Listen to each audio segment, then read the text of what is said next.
بسم اللہ الرحمن الرحیم۔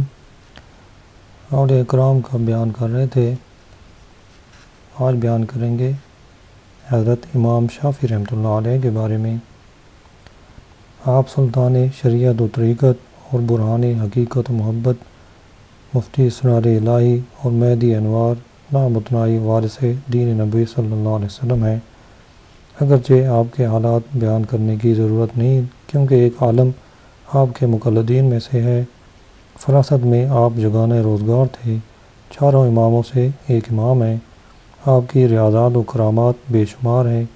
ابھی آپ کی عمر 13 سال ہی تھی کہ آپ نے کہا جو مسئلہ مجھ سے چاہو پوچھ لو اور جو فتویٰ چاہو طلب کر لو۔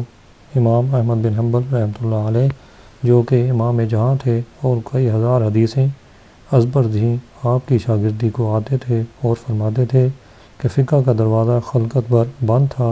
امام شافعی رحمۃ اللہ علیہ کی تو خیر اللہ تعالیٰ نے اس دروازے کو ہم پر کھول دیا ہے، اور میں نہیں جانتا کہ اس زمانہ میں حضرت شافعی رحمۃ اللہ علیہ سے زیادہ کسی اور شخص کا احسان اسلام پر ہے۔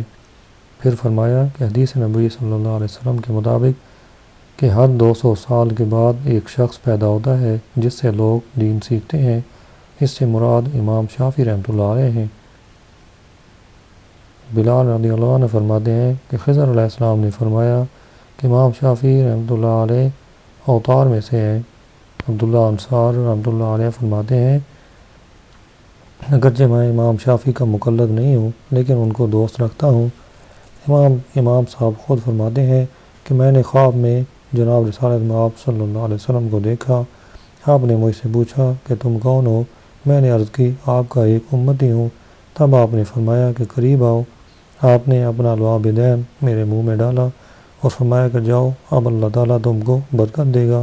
اس کے بعد حضرت علی رضی اللہ عنہ نے اپنی انگشتری اتار کر میرے حوالے کی۔ نقل ہے کہ ابھی آپ کی عمر 6 سال تھی کہ ایک دفعہ 2 شخص آپ کی والدہ کے پاس کچھ امانت رکھ گئے۔ کچھ دنوں کے بعد ان میں سے ایک شخص واپس آیا اور اپنی امانت لے کر واپس چلا گیا۔ اس وقت آپ کی والدہ موجود نہ تھیں۔ تھوڑی دیر کے بعد جب آپ کی والدہ تشریف لے آئیں تو دوسرا آدمی بھی آ گیا اور اپنی امانت طلب کی۔ آپ نے کہا کہ تمہارا ساتھی امانت لے گیا ہے۔ اس نے کہا یہ اقرار نہ تھا۔ آپ کی والدہ بہت ملول ہوئیں تو آپ نے کہا کہ فکر کی کوئی بات نہیں۔ پھر دوسرے آدمی کو کہا کہ تم اپنے ساتھی کو بلا کر لے آؤ اور اپنی امانت لے جاؤ۔ یہ لفظ سن کر وہ تحسین کرتا ہوا چلا گیا۔ آپ عام طور پر امام مالک کے دروازے پر کھڑے رہتے، جو شخص کوئی فتویٰ لے کر آتا اس کو دیکھتے، اگر وہ درست نہ ہوتا تو کہتے کہ واپس لے جاؤ اور درست کروا کر لاؤ۔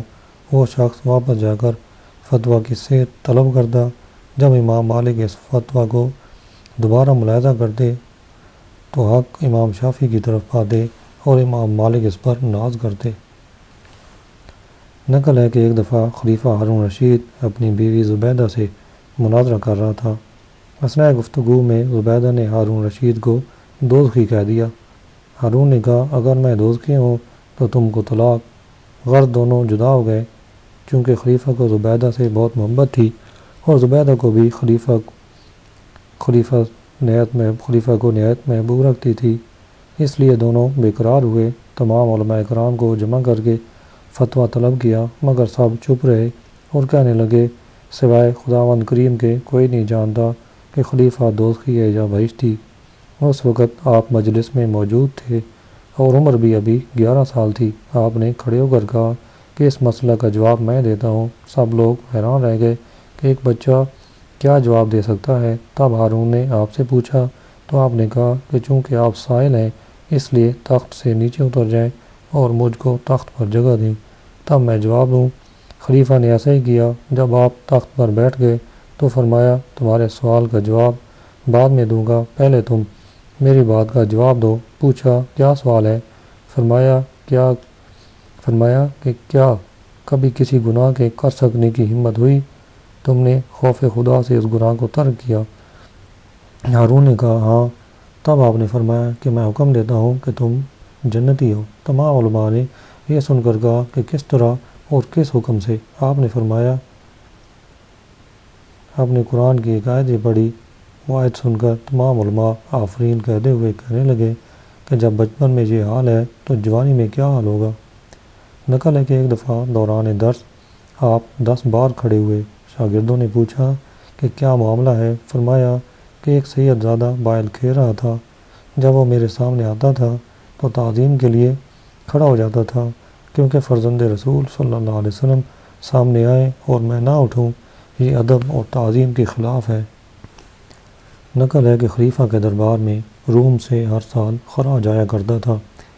ایک دفعہ کیسر روم نے مال کے ساتھ کچھ اپنی قوم کے مذہبی عالموں کو بھیجا اور پیغام دیا کہ تم مسلمانوں سے بحث کرو، اگر مسلمان غالب آئے تو خراج بھیج دیا جائے کرے گا، اور اگر تم غالب آئے تو مال خراج بند کر دیا جائے گا۔